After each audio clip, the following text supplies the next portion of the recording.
I think I'm ready to share a few more stories with you guys. I've had my interior camera running since day one, and I always save anything interesting that happens, so I definitely have enough fodder for more internet stories. After 13 years of driving, I've developed a pretty decent sized folder of bizarre encounters for you. Also, to my daughter, who I know is reading this because she found my Reddit account, I'm sorry. I really didn't want you to find out about how dangerous my job can be that way, but I just don't have a gauge for these kind of things, you know? I don't know when you're supposed to be old enough to handle this kind of crazy stuff. To me, you're still just a baby. And I know that you're not one, but I can't stop wanting to protect you, alright? Just know that your old man is trying with everything he has, and well, I'll make these next 3 stories ones I haven't told you yet, so you can be surprised as well. This one goes way back to the first year I started driving. I wasn't a total novice, but you could say I was still lacking a bit of experience. It was pretty late at night, I had the babysitter overnight, so I spent the midnight hours on the streets trolling for passengers. This small group of 3 people waved me down from the entrance of a bar, so I stopped to pick them up. The back of my car seats 2, but I figured they wouldn't mind squeezing in. There were 2 guys and 1 girl. Hey guys, hop in, careful, watch your step. Thanks. Come on, move, it's cold. They were all laughing and visibly drunk. The smell of alcohol filled my car pretty much immediately after they all piled in. Take us to my house, please, thank you, the girl said. Then she balled up a 20 and threw it at me. Hey, don't throw anything at me while I'm driving or I will kick you out, alright? Fine, just take me home already. You have to tell me where you live first. They all turned to each other and laughed. It took 3 more attempts of asking where she lived before one of the guys finally told me. I wish I knew then what I know now. Installing a closable window between the back and the front seats really comes in handy when your drunk passengers think it's the funniest thing in the world to throw things at you. This went on for about half the trip before something bounced off the back of my head and I'd had enough. I stopped the car on the side of the road. Hey, that's enough. You throw one... I stopped mid-sentence. The girl was gone. Just not there between the 2 boys, and they didn't even look like they noticed. I hadn't stopped the whole trip up until now, and the car door never even opened. Where's the girl? What girl? There's a girl? The boy on the left said while making obnoxious sounds I'd rather not describe. The girl that was with you, where'd she go? Ha! Bro, our cabbie's drunk too, he's seeing things! The other one chimed in. I was stunned. Not just by how this girl managed to disappear from my cab mid-trip, but also how oblivious these 2 boneheads were being about it. Just drive, man, I promise. I won't throw anything at you again, I swear. At this point, I was ignoring them. I drove all the way back along the same roads and looked for her. But I didn't find a thing. There was no trace of her anywhere, and the 2 morons in the back seat were not helping. I drove them to the address they gave me, and they both got out. They wadded up more money and just tossed it at the car as they walked away laughing into a completely empty lot between 2 houses. Her whole house and anyone who lived there was gone too. Just a concrete square between 2 normal-looking houses in a subdivision. I drove off before the duo of drunken idiots could realize they were not where they wanted to be and drove to the police station to see if they could help. I gave them her description and everything I knew that happened, but it was clear from the start that I wasn't going to be taken seriously. I guess I should have known that a drunk girl not coming home after one night of bar hopping wouldn't be high on their priority list. I actually started to think I was the one who lost it until I remembered I had the interior camera footage. I played back the video and I was glad to see I wasn't crazy, as there was definitely a young girl with the group at the start. I scrolled through the video a bit and watched in horror as she just disappears from my back seat. I even slowed down the video frame by frame. My video shoots footage at 30 frames per second, and between 2 frames of video, she just blinks out of existence. In 1/30th of a second, she's just gone.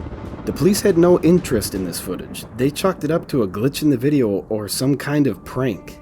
It was kind of terrifying how little they seemed to care. It made me wonder how many times something like this could have happened and no one even noticed. It was the second time walking back to my car from the police station when I noticed something sitting on the floor of my back seat. It was her driver's license. Her name was Taylor Evans. And now, other than me, you guys reading this are the only ones who know she ever existed. No one looked for her. No one missed her. No one even noticed. I still have her ID. It's sitting in a box with some other stuff people left in the back of my cab that someone might eventually come looking for. I hope that somehow, against all odds, I'll have the chance to give it back to her one day. I've learned a lot from experiences like that. Over the years, the shit that happens to you just starts to pile up, and before you know it, you've seen it all. But that doesn't mean it's any less terrifying, just that you've got better odds of knowing what to do when the shit hits the fan. I have a motto that I like to live by that applies to this next story pretty well. You prepared yesterday to live today to prepare for tomorrow. It was the summer season, and like most people with jobs, when it gets nice out, you get busy. Lots of people got in and out of my cab this day, to and from hundreds of different places, which is why when I found a suitcase stashed under my seat at the end of the day, I really didn't have much hope of finding who it belonged to. Even after searching through the footage afterwards, I couldn't get a good look at anyone bringing a suitcase into my cab. Either way, I knew just what to do. It's probably not a surprise to hear that people leave things in my cab a lot. Usually it's a phone or a wallet, and people realize real quick where they left it. If it's something valuable like that, I always take it to the local police station for them to hold on to. It works out for me because either I get to reunite people with their lost shit, or after a certain period of time, where no owner can be found, you get to keep the stuff you send in. This process also keeps me safe from any legal liability. Can't say I stole anything if I took it right to the police station. So that's exactly what I did with the suitcase. I took it into the police station the next morning without even trying to open it. In my experience, if I did open it, then I could have been accused of stealing anything that might have gone missing from it, which I didn't want to happen. I dropped it off and went right back to driving my cab. Didn't think much about it. About 2 hours after I dropped off the suitcase, a disheveled man frantically waved me down from the sidewalk. Soon as he hopped in, he started firing questions at me faster than I could answer. "Hey, are you the cab driver from yesterday? Yes, I recognize you. You drove me yesterday to the university, remember? Okay, this is very important. Do you remember seeing a suitcase like this big, and it was brown, lid worn down? Did you open it?" "Whoa there, hold on. You're looking for a suitcase?" Yes, my suitcase. I need it back. Do you have it?" "Calm down, will you? I dropped it off at the police station yesterday night when I found it. We can stop by and pick it up if you want me to take you there, but it won't be a free trip." His face goes white. For the first time since he got into my cab, he was silent for a few seconds. "The police have it. Are you sure?" "Yeah, took it there a few hours ago. You all right?" "It's too late." He had this horrible look in his eyes, like he just watched somebody die. "I need you to take me to the airport now. And if you're smart, you'll buy a ticket for yourself too." "What? Why? What the hell are you talking about?" He just buried his head in his hands. "Never mind. It doesn't matter now." And with that, he stepped out of my cab and just sulked off down the street. Later that day, sirens blared through the city constantly. Roads were blocked and people were getting emergency broadcasts to stay home. According to official reports, the police station I dropped the suitcase off had a dangerous gas leak and they were worried about a possible explosion. The whole block was closed up. That was the official report anyways. But according to an inside source I have, it was a total lie. I really don't want to get my source in trouble because they're a good friend of mine, so I won't tell you anything about them. But just know that when I say they're trustworthy on this topic, I mean it. The problem wasn't a gas leak, but the suitcase I brought in. Some of the officers decided to open it up and look for some identifiable information on who it belonged to. When they opened it up, it was empty. Nothing but a few pens and a blank sheet of paper. Only a few minutes after opening it, some officers started to get sick. One after another, they got dizzy and started vomiting. Immediately, alarm bells started ringing for all staff present, and it broke into real chaos. The suitcase was basically thrown into a holding cell and ambulances were called for the sick officers, but it was too late. One by one, every sick officer who was too close to the briefcase just started melting. It started with their skin just peeling off their bodies and melting off onto the floor. The whole station was submerged in bloody screams and begs for help. Some of the onlookers wanted to help, but anyone who did would succumb to the same fate as the diseased. Some officers just started to kill themselves at first symptoms, anything to avoid the excruciating feeling of helplessly watching your own skin melt away. Any police officer who didn't punch their own ticket would eventually melt into a puddle entirely. My source was one of 6 people that weren't killed. What happened to the briefcase? The CDC swooped in, got me out and 5 others who didn't melt. They took the briefcase, but I'm not sure where. Fuck, man, what the hell was in that briefcase? He just took another sip of his whiskey. We were over at my place late that night. My daughter was in bed. We were playing some card games and drinking away the stress. Some genetically modified shit. I don't know, I'm not a scientist, but it was bad. Real bad. If a regular virus is a Roomba, then this thing was the fucking Terminator, man. At the end of the day, the CDC managed to spin the story into a gas leak, and no one even knows that anyone died that day. I don't know how they did it, but here we are. From what he told me, they still have the briefcase, so I'm willing to bet they still have some of that virus kept as a sample. I just hope they don't do anything terrible with it. I felt pretty horrible about the whole situation.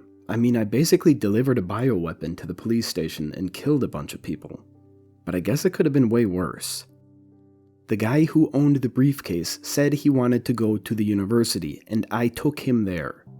I doubt he was there for a lecture. I bet you he was planning on killing off the whole school. If he hadn't forgot the case, or if I brought it back to him, who knows how many people could have died. So if you live in a big city and go to a university there, it's possible I may have accidentally saved your life. You're welcome. I'm not the smartest guy in the world. Everyone makes mistakes, and I'm no different. I'd like to think that when the time comes to make a critical decision, I'd always make the right choice, but sometimes you look back and kick yourself over not thinking long enough. Not every ultimatum can be solved with common sense. Sometimes you just make the wrong choice. I struggled a bit whether or not I wanted to tell you guys this last story because I don't want you to think of me as a bad guy. I do good things all the time, but at the end of the day, I'm a father first and a cabbie second. This story happened to my late wife, Angie. To my daughter, if you're still reading, I think it's time I told you what happened to your mother. She was beautiful when we first met. Long blonde hair and beautiful blue eyes. Her name was Angie, but to me she was an angel. We did everything together, 2 peas in a pod style. It was no wonder only 6 months after we met I was down on one knee. I wasn't really well off at the time, fresh out of college with a useless degree and thousands in debt. Her father was a rich businessman. We got along really well even with our financial differences. He actually bought the ring for me to give to her. About 18 months after that, a baby girl was born. Now, I was a little scared at first about being a father. You never really feel ready to bring a new life into this world. But I swear, looking into that little girl's eyes for the first time changed everything. I would set the world on fire for her. However, as I grew exceptionally maternal, my wife started acting like a complete stranger. She was irritable and distant. The longer we stayed together, the more different she became. We fought every night, yelling and screaming about nothing. It was miserable. No matter how hard I tried, I just couldn't figure out what was wrong with her. She just changed into this monster who was so angry at everything. She started doing drugs. I'm not much of a drug guy, so I don't really know what kinds, but she always had bottles and needles in her bag. I was just so over the constant arguing, I didn't even care. I mean, hey, you can't yell at me if you're stoned and lethargic, so I just let it go on way longer than I should have. 2 years this went on, and I just let it happen. The final straw for me was when I watched this monster wearing my wife's skin slap our daughter across the face for crying too loud. I just lost it. I completely lost it. No one will ever lay a hand on my daughter and get away with it, no matter who you are. I kicked her out of the house and threw all her stuff onto the sidewalk. I locked the windows and put new locks on the doors. Never again. The divorce was messy, but after the drug substances were found in her purse, I was given custody of our kid. She didn't even seem upset. It was soon after that I started my job as a cab driver. Her family had the money, and after I kicked her out, she took the money with her.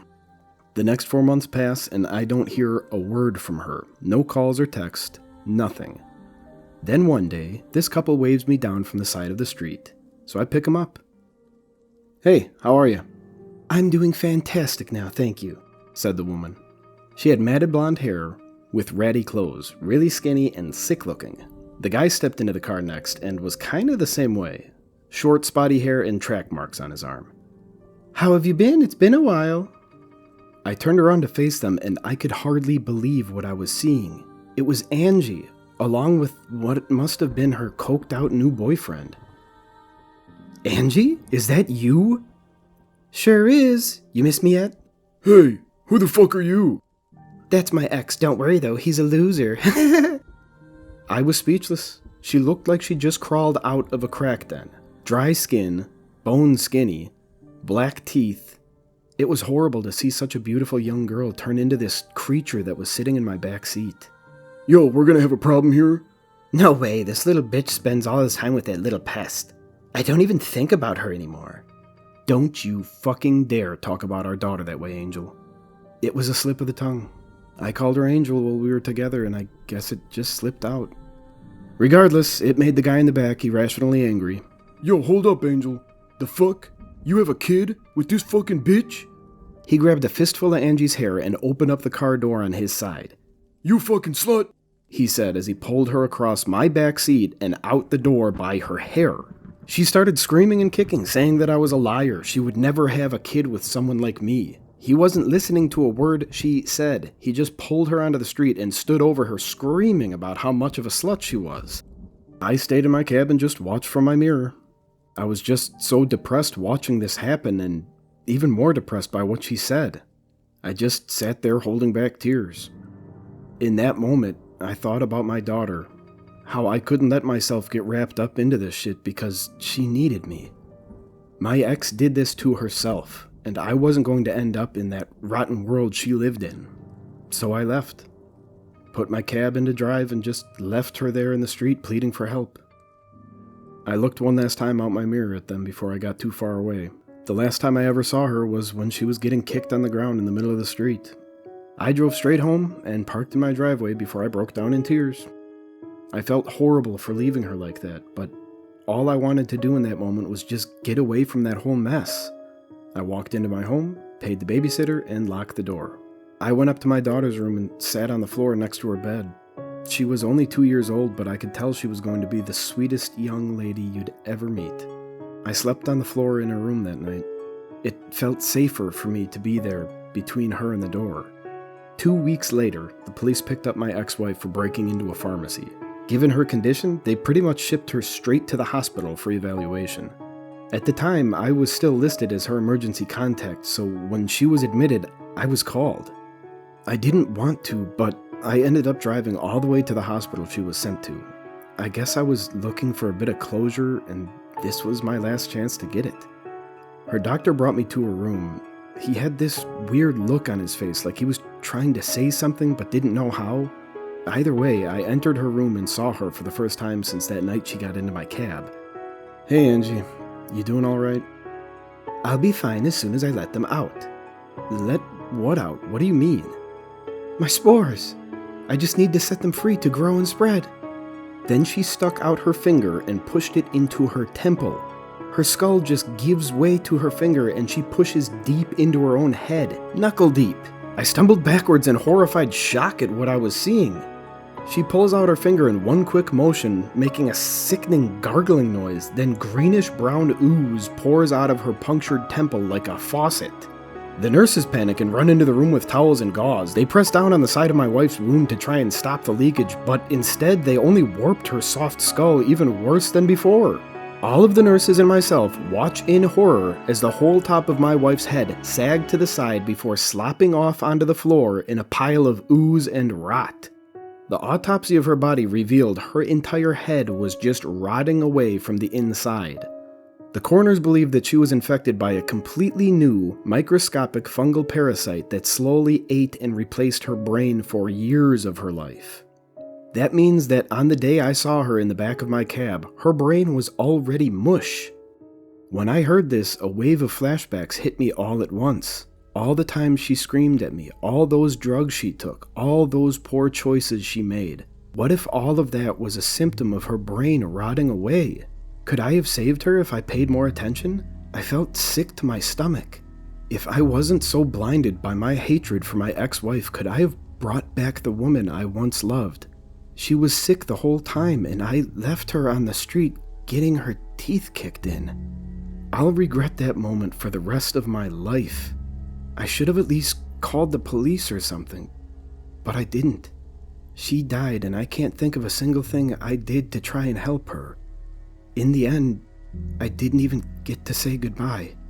From then on, I think back on my ex-wife fondly. I choose to focus on the parts of her in my memory that were beautiful, like making burnt pancakes for breakfast or watching cheesy horror movies together. I can still see the look in her eyes when she found out she was pregnant. All of the good things that she was is still here with me, even through all the hell she went through. It's not much, but I hope it's enough. I'm sorry, Angel.